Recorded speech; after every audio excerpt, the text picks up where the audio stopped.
Hello, guys. This is African Dynasty today. I hope that you're having a wonderful day. Please click the like button. Please subscribe to my channel, share, and after this video, comment on my page. I would love to get your feedback. So, what I'm going to talk about today is black on black crime. So, it's not the typical, usual black on black crime in terms of violence in the community. I'm going to talk about the more pervasive black on black crime as to what we do in the workspace. So, my focus is going to be on melanated people and how we sabotage each other. Now, I'm going to admit that I've never been mentored, coached by another melanated, seasoned person in the workspace. It just rarely does not happen. Sadly, we do a great deal of sabotaging each other. We do not see the benefit, nor do we care to mentor or coach each other. Every other group, whether it's Asian or Hispanic or the non-melanated group, they all collaborate and they all mentor and coach each other. So sadly, when somebody new come into these workspaces, they're assuming that they're going to get the training, the coaching, the support that is needed to do their job. And they find out in reality that's not what happened. So what happens is that when they enter these workspaces, they're pretty much sort of dropped, on their own to figure things out. And that's pretty much how the training session goes for melanated people. And usually it's typically, done by non-melanated people who does this to melanated people. But however, we do this to each other as well. So this type of initiation into the workspace is really bad for us because we don't get the opportunity to benefit from real training, real coaching, real support from people who look like us. We just don't. And the reason for that is that we are very conditioned with the conquer and divide mindset.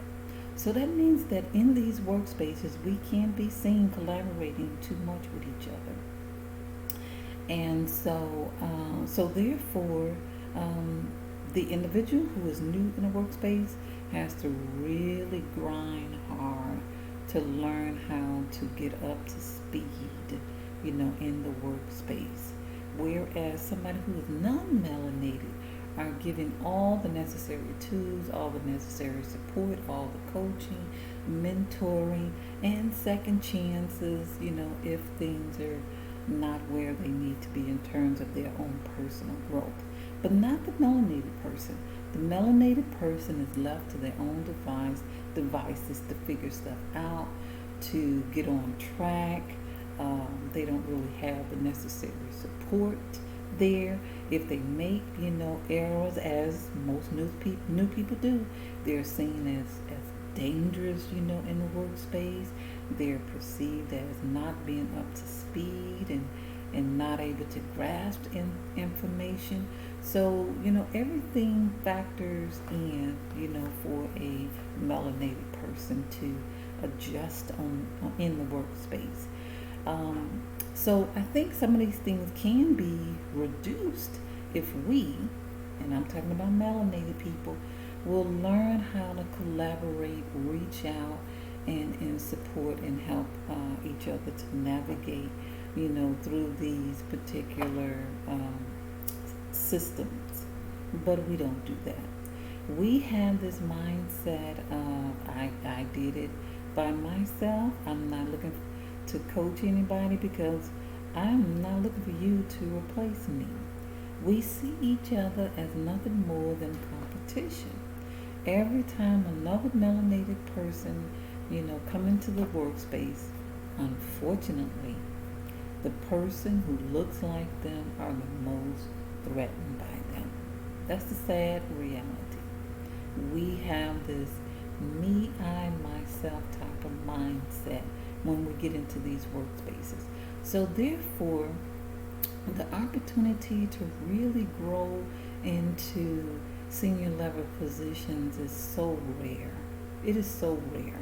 And I'm going to talk about how people typically get into those spaces in terms of senior level, types of positions. But this is the black on black crime that we do to each other. So, in terms of us progressing as a community, if we will learn, of course, in our communities to collaborate with each other, and then carry that same mindset, into the workspace to collaborate with each other, we could really go far. But unfortunately, that's not what happened. We're too caught up in how a person attitude is, so if the person acts too professional, then we feel like they're snooty. So we have very little capacity to interact with people with, different personalities and, different ways of being. Now, we have no problems with adapting to people who don't look like us. We have no problem. That person can be as cold, as disconnected, as whatever to us, and we will still make sure that we don't offend them. We'll make sure that, we play our role well, and that we don't have no negative interactions with that person. But when it comes to melanated individual, we have all types of dynamics going on with each other, and that's the sad reality.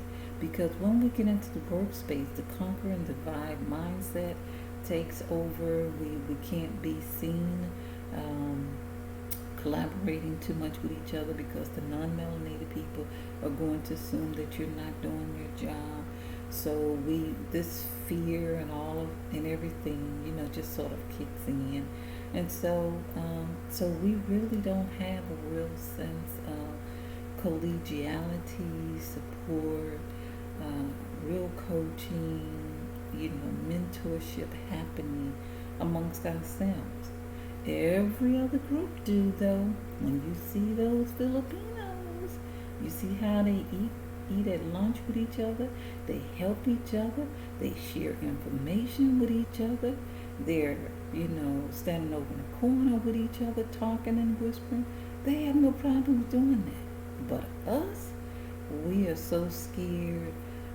We might spend 2 minutes with each other, talking about gossip, but we absolutely will not spend no time with each other in the workspace. And I'm not saying taking up time, from the job at hand, but even at the job at hand, you could be sharing, information and helping each other, and maybe texting or calling and say, hey, this is what I've noticed. Really, keep each other in the loop, really supporting each other. But we don't do that.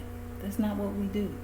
We form all of these, sort of cliques, and I understand cliques are across the board, but we do it at such a detriment. I mean, we really do it at a detriment to each other. It's unfortunate. So this is what I'm talking about when I'm talking about black on black crime. Now, let's talk about, those who are ambitious and want to move up to these executive and senior level positions. Okay. Now, in order for that person, because we don't have enough, collaboration, we don't have enough support systems to get to those positions, we have to go another different route. And so that route is that we have to align ourselves with people who don't look like us. So we have to align ourselves with them, and we have to be mentored and sponsored. Sponsor is that now we have to give up every perception that we're collaborating too much with people who look like us. That means that this person has to be seen as safe enough that we're not going to be resistant, when non-melanated people give directives to us. We have to be perceived as non-resistant. Very little original voice. We have to be seen as that. We have to be perceived, because that person is not going to sponsor you if you have a practice of, having your own voice, a practice of having a different perspective. You're not going to be seen well. So a melanated person who has to align themselves, with somebody who is non-melanated, have to be perceived as a person who is not going to be resistant. Because when you get into when melanated people get into these senior level positions, they're more or less figureheads. They don't have real power. They're not real decision makers. Even though a lot of them are probably brilliant, have great, capabilities, but when it comes to real decision making, they don't have that. They are directed by somebody who is non-melanated. And they have to be seen palatable enough that they're not going to have their own voice. They're not going to have their own voice. And so this comes at a cost. So just because somebody who is in a senior level position who look like us, that person has no desire, no real interest in, having any real impact on the growth of other melanated people. They don't have that real interest at all. Their focus is on the business and themselves. How do they safely continue to stay in their position and be seen as number one in that position? And the way that they do that is to continue to take the directives of the non-melanated people and to get the numbers that they're supposed to get. That's their focus. So when I see people in these high-level positions, I'm not impressed, because I know that it had to come at a cost. It had to come at a cost that you could not be seen, as somebody who is going to collaborate with your own people, help grow them, and help, put people, melanated people, in places of promotion and growth and all of that. So I'm just not impressed anymore. But these are the black on black crime that is happening in these spaces. And one example of where you see, these black on black crimes. So let's say the health sector, so to speak. So in the melanated communities, and a lot of times they are, sort of your poor community. So in these, melanated communities and in these hospitals and institutions, these senior level people are usually non-melanated. So how is it that in a melanated community of 90% of the population, that there are no senior level people who look like the population? And it's absolutely not because melanated people are not qualified, capable, or any of that. It's not for that reason. It's not for that reason. It's because we have absorbed this conquer and divide mindset.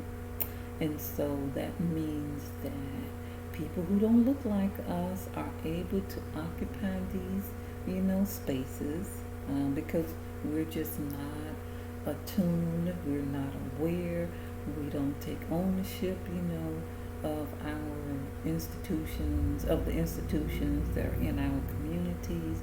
We feel like it has nothing to do with us. We're just going to the hospital if we need, care.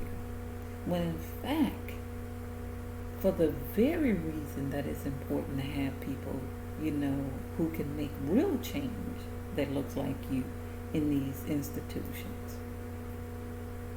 Because in these institutions, when it comes to good care, you want someone who understands the community, the people, the needs, and so on and so forth. When these non-melanated people get into positions, all they see is numbers. They don't see the population. They don't see the people. It's all about saving money. It's all about profit, to put money in their own pockets. It's all about making numbers, look good. That's all it is to them. The people, their needs and real impact, they could care less. Your hospital experience, it's irrelevant. It's irrelevant to them. So these are the black on black crimes that happen, and it happens because we're so conditioned to sabotage each other. We lack the desire and interest to mentor, coach, and support each other. And of course, there are some of us who don't want to be coached, because we feel like, what can you do for me? I don't need your help. Some of us have that type of terrible mindset. So this is the black on black crime that happens. And I don't know how we unlearn it, how we change it. I have no idea other than to bring awareness to it. Because these types of behaviors that we do to each other in the professional world and in these workspaces are very detrimental to us. We need to be more collaborative with each other. We need to be more patient with each other. Sometimes people don't communicate like we want them to communicate. They don't always, speak the way we want them to speak like us, or whatever the case may be, whatever our little hang-ups and perceptions of each other. This, black on black hate is real. It's absolutely real. But we will adapt ourselves to non-melanated people no matter how difficult they make the workspace for us. We will adapt our attitudes. We will do everything not to offend non-melanated people. But when it comes to people who look like us, just one wrong move and we're done. One wrong move. So how do we change that? Hopefully through awareness, and then of course through discussion, and then hopefully through implementing certain positive behaviors and patience and kindness towards each other. This is really, really a real issue. So the black on black crime is how we sabotage each other. Okay, please subscribe to my channel. I would love to hear your comments. And also click that like button and share this information. And I will talk with you again. This is African Dynasty, and you have a great day.